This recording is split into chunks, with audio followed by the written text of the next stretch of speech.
Hello there, welcome back if you're back, and welcome if you are new. I hope you stay and subscribe if you want to. So I'm going to be filming today for my channel, Eli's birth story and my delivery story. I think that it's kind of funny, some parts, like how it all happened. And it might be entertaining for somebody out there. I mean, if you're pregnant, I used to watch a lot of these when I was pregnant because I had like all the time in the world. Just kidding. But I used to watch these when I was pregnant. So if you're pregnant, congrats. And if you're just watching this because they're entertaining, congrats. Okay, anyways, Eli is almost 2. He was born September 3rd, 2015. And he'll be 2 in exactly 2 months. If you guys don't know, I'm a teen mom. I hate that word. Like, it's such a weird, phrase. So I did have, a teen pregnancy. And if you want to hear, how it was to be pregnant in high school and some of the things that happened, I guess, then I can make a video on that. I had Eli when I was almost 39 weeks. I had him on a Thursday. I went into labor on a Wednesday. I was going to turn 39 weeks on that Sunday before everything started to happen. I woke up a couple nights. I'm not sure if I peed myself, but I woke up and I was wet. Like, my bottom half was wet. So obviously it came from down there, but I don't know what down there it came from. And so the next morning I went to the hospital, get checked if it was my water breaking or whatever, or if it broke. And the drive to the hospital is 45 minutes away, but I went, checked it, nothing happened. I probably just peed myself in the nighttime. I think it was 7 to 3 days later, I lost my mucus plug, which was really weird, gross looking. So might happen to you, might not, everyone's different. So this is where we get into the main story. I was at Caleb's house, his parents' house, and we were living separate at that time just because I was 17. And so we were hanging out at his house. His dad said, "Hey, do you guys want In-N-Out?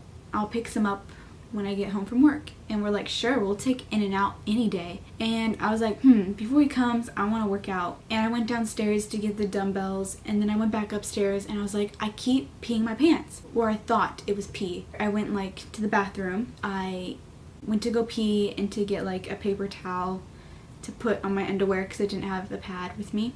I was like, okay, well, if I'm gonna keep peeing myself and I want to work out, I better have a paper towel right there just so my underwear don't get all wet.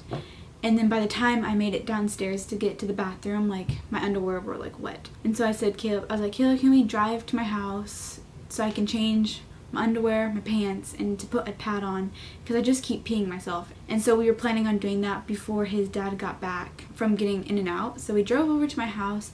And as I was walking up the driveway, a big gush happened, and it was all this liquid all at once, and it was running down my legs, it was getting my flip-flops soaking wet, and I just turned around and I started laughing. And I was like, Caleb, I think my water just broke. And then I walked over to the car and I was like, oh, what are we gonna do?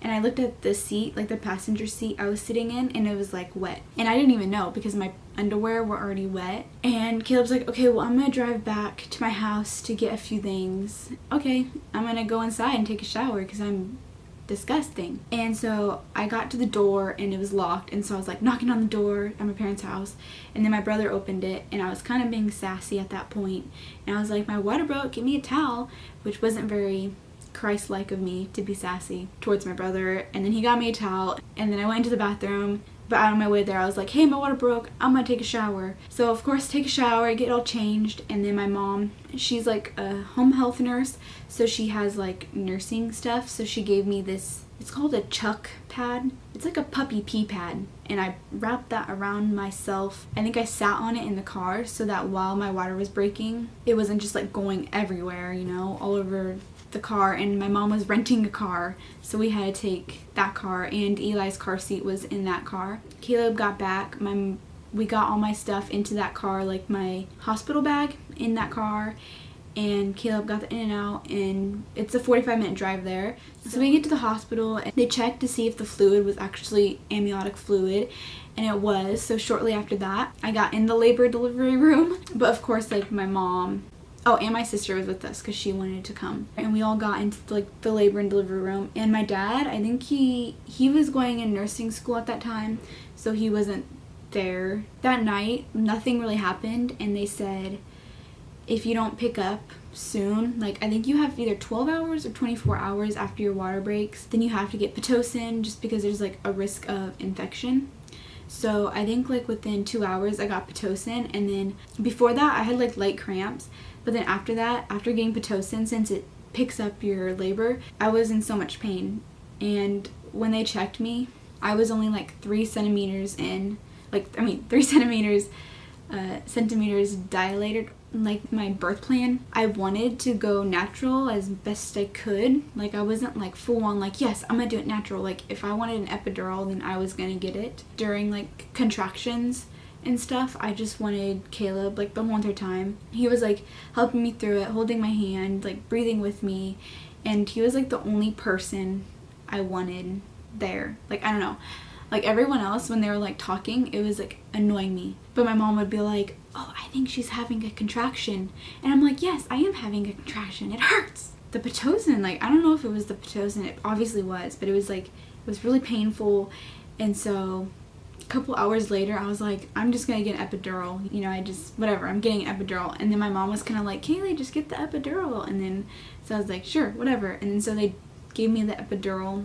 And then from there, this was like nighttime, so I wasn't able to sleep until after I had the epidural. So then I kind of fell asleep, but it's hard to sleep when you're like hooked up to all these machines and they're beeping. My mom, my sister, and Caleb spent the night there, and the sleeping situation was not the best. It was like terrible. I think they slept in like chairs. And then the next morning, they like, you know, they check you like throughout your time there. I remember that, you know how you're hooked up to like you have that band stuff around you to check to see like the baby's heart rate and stuff. I think Eli, like his heart rate started to drop. Like a bunch of people like rushed in, and then they put like this little needle thing like in me. Like I don't know if it's like an actual needle, but they put it on the baby's head to get a more accurate heart rate of the baby and stuff. So they did that to Eli, and I remember them coming in and they gave me like an oxygen mask, and then it like freaked out my mom. And then I wasn't freaked out. I was like, oh, what's going on? That happened. I think Caleb's parents came, and then since I had epidural, no one was like annoying me at that point. Like, so we were just all kind of like just talking and stuff. So I went all throughout the day, and I was kind of just like in labor on epidural, and they're like bumping up the Pitocin. And then around 1:30, I hit 10 centimeters dilated, and they didn't want me to push very hard because I had a pseudo tumor, which is like symptoms of a tumor, but it's not a tumor, so it's like a fake tumor symptoms, and that has to do with being on birth control. And if you want to watch that video of how birth control almost made me go blind, I will link it up on the iCard for you to watch if you're interested in that. So they didn't want me to push very much when I was in labor, but I mean, I was perfectly healthy. Like that was just like the birth control, and it kind of made me mad that they didn't let me push to my full capabilities, I guess. At that point, my mom, my sister, and Caleb were the only ones that I wanted in the room, just because I thought that it'd be awkward if anyone else was, because I didn't want them to see my private parts. So everyone left, and then they got out like the little steppy things to put your feet up, whatever they're called. They got those. Like my whole entire half is numb. Couldn't really get my legs up there, so people had to help me get my legs up. Pushing was kind of fun. It was like it was a mission. But I mean, I couldn't feel anything because I had epidural. Like my sister had a leg, and then Caleb had a leg, and then so every contraction you push for like 10 seconds or something is what they had me do. And I just remember Caleb counting, and it was like 1, 2, or it was count to 3. It was either like 3, 5, or 10. I asked for a mirror, and since I wasn't like feeling any of the pain, I was like, hey, I want a mirror. I want to like see what's going on. And so they put a mirror right there, and then his head was like right there. Right there, his head. And I think I pushed for about an hour. They wanted it to be like a slow process of pushing, but I saw his head and I pushed for like an hour, and then boom, he was out. And they put him on my chest, and I was like, whoa, what just happened?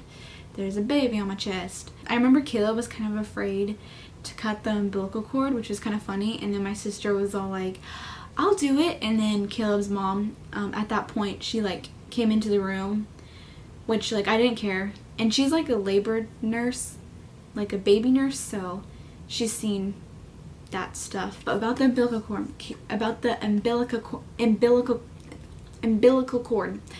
Caleb's mom was like, Caleb, just cut the cord. Like, she's kind of like pushing him to do it, because I feel like if he didn't, then he would regret it. So he cut it, and he said that it felt weird to cut. Then I remember on my birth plan that I filled out, like that the hospital gave me to fill out, I checked off like, I don't want you to wipe him down, like, because you know how babies, they come out and they kind of have that lotiony stuff on them. Like, I just wanted that to stay on for like a little bit. Like, she was just like kind of wiping him hard, and I don't know, it was kind of making me mad, but I should have said something, but I didn't say anything. Okay, so then what else happened? Yeah, I had to get stitches. I think I had like 1 or 2 stitches. They didn't cut me, like I just ripped naturally. But I remember looking, like watching the doctor, and he was like massaging. Okay, bye. And the doctor, like during labor, was like massaging that area to stretch it.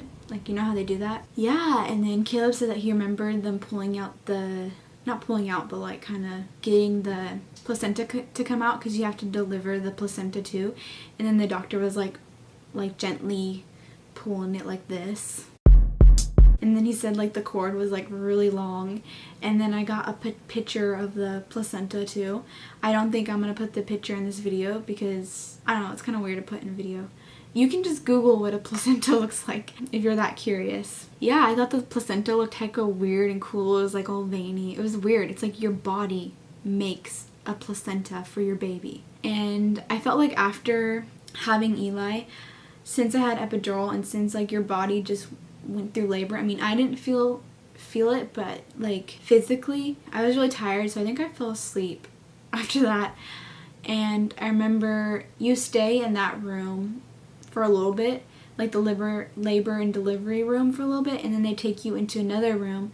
And so everyone was in there, like in the room waiting for me and Eli. And Eli was in like the little baby thing, and I was about to go in there with them, but then the nurse was like, you either have a choice to get up and go to the toilet to pee, or I can put the catheter back in you. I had the epidural was still, it was still kind of there, like it wasn't quite worn off. And I think this was like 2 hours after I had Eli, or a couple hours. And I was like, I don't want the catheter back in me. I'll just get up to go pee. And then when I stood up, like all this water just started coming out. But I was like, oh, is there liquid still inside of me? Like from after, like, is that amniotic fluid? I thought it was. And the nurse was like, no, that's your pee. And I was like, oh, I'm sorry. And there's just like pee all over the floor. But I mean, I didn't walk to the bathroom, because when you have like your epidural, you obviously can't walk to the bathroom. So I was like on this like thing where I leaned onto like this standing wheelchair kind of thing. And then she like pushed me to the bathroom, and I was getting pee everywhere. And after that I went pee, and then I looked down at my crotch, and it was really swollen. So be expecting that. It was like really swollen, and it looked really weird. And then so I got changed and stuff. She put me in a wheelchair. I was holding Eli down the hallway in the wheelchair back to like the other room to see my family and stuff. And yeah, that's like pretty much the end of it. It was like a Thursday, September 3rd, that I had him. And I finally left the hospital on a Saturday. I feel like they kept me longer just because I was a teen mom. Like, I feel like that's why they kept me longer, but that's my labor and delivery story of Eli. I also have like a postpartum experience video, and I will link it up here too. One more thing I forgot to say is during my pregnancy, I prayed a lot for a healthy delivery and like a smooth delivery, because I don't know, I kind of got worried, or I feel like all pregnant people get worried, like they're just worried, like you don't know what to expect, you don't know what's gonna happen. So I just prayed a lot about it, and I gave it all to the Lord. I was like, you know what, I don't know what's gonna happen, but I just pray that you'll be with me through this delivery and through whatever is gonna happen, and I just trust in you, that sort of stuff, you know. So if you're worried about your delivery, pray about it. My memory card just got full, so I ran out of memory on my memory card. So yeah, thank you for watching, and I hope you got all the way through this video. I know it's probably going to be a long one. So yeah, thank you so much for watching, and I will see you in my next video. Bye.